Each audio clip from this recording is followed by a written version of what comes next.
Segment of the show today.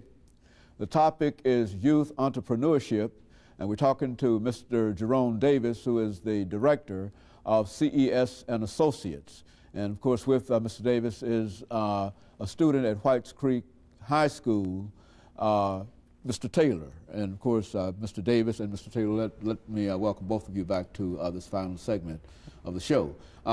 Let's, I tell you, Mr. Davis, talk about the kind of support that you need for this particular program here, sure. And see if you can sort of bring us up to date about that and talk about how young people might become involved in this program. I'm sure that there are some parents who are looking on today and they see Jeffrey over there talking about having a website and all of these great experiences that they're having with your summer camp and etc. I know that they have the same attitude that they'd like to see their young 16, 17-year-old child involved in such a program. What would you say to people like that this morning? Well, again, we work with 10 to 18-year-old young people who want something better out of life. They're ambitious, motivated young people, and how they get involved is most of the time their parents or a relative or someone who just cares about them will sponsor them into this program. And as a nonprofit, that becomes our only way to fund this program. That's our only way to keep young people always revolving inside of this program. And it's important for us to grow the program. We just don't want it here in Nashville. We'd like to have it in Atlanta. We'd like to have it in Memphis. We'd like to have it in Dallas. I mean, all over the country at some point. But it's going to take a lot of support and effort and resources from around the community and people who want to volunteer their time. And of course, we need dollars, you know, to make this operation work because we are a business program. But you also need, in addition to dollars, you need folks who could perhaps volunteer as mentors and whatever. Why don't you talk about? Well, we need, you know, a program like this being 8 years old, we're still a baby organization. So we have tremendous need from a volunteer standpoint, information, resource standpoint, educational standpoint. Anybody that's in this community right now, or anybody that's even watching this particular show, and they feel an urge to kind of call us up, and we're very open to that. We're very open to accepting all kinds of isms, I guess you can say, with this program. Now, if a person wanted to say a person wanted to sponsor a child this morning in your program, and I would imagine that Jeffrey, you have a sponsor. Is that what we're saying? Yes, sir. Well, now, what does that entail? Why don't you give us some kind of breakdown in terms of how that could be accomplished for all of these great experiences that they're having? How do you become involved in sponsorship? Well, it's really simple. You know, just to sponsor one young person in our program is only $30 a month. You know, a person that is going to, and it's a donation because we're a nonprofit organization. $30 a month will put a young person in this program for 1 year, for a period of 1 year. And then we have additional sponsorship levels that actually sponsor more kids.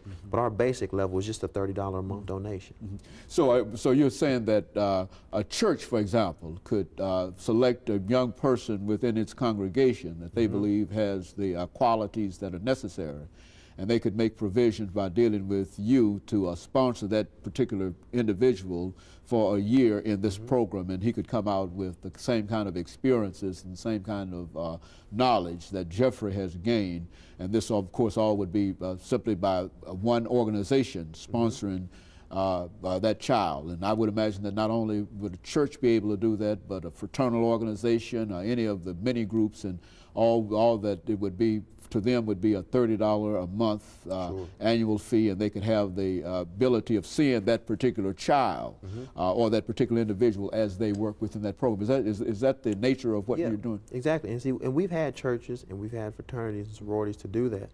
But the challenge is, Dr. Haney, we don't have enough support. We need more organizations, and we need more fraternities and sororities and nonprofit organizations that view us as a place where they can have safe harbor for young people in terms of giving them information about their future.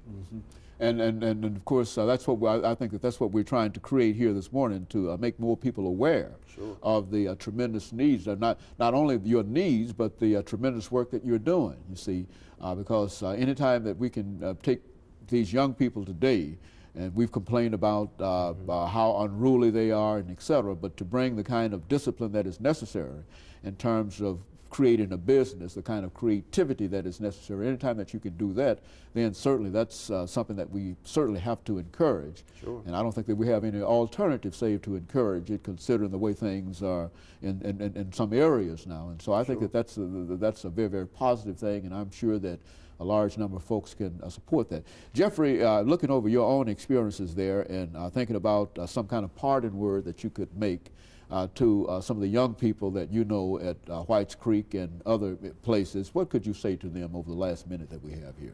Well, I would say that Youth About Business is, you know, an organization where it'll teach you that there are more ways out than just playing football. As I mentioned, I'm an athlete and I love playing football. And it's a lot of people that love the hoop, and it's a lot of people that love the ball and run. But it will teach you that there are more ways to get out and make money than just being an athlete or singing or rapping or getting caught up on the corner. It teaches, you know what I'm saying, you to use your mind. And that's what I would say. It gives you a very, very responsible alternative to some of the things that many of our young people seem to be the only way out. And the only way out would be something that in many instances is illegal, you know, call it whatever you wish. And some of them would come to believe that the only way that you can do anything is the illegal method. And we appreciate the two of you coming by and giving us that information and demonstrating that it can be done another way. And we'll be back with our audience again next week. Thank you and good morning.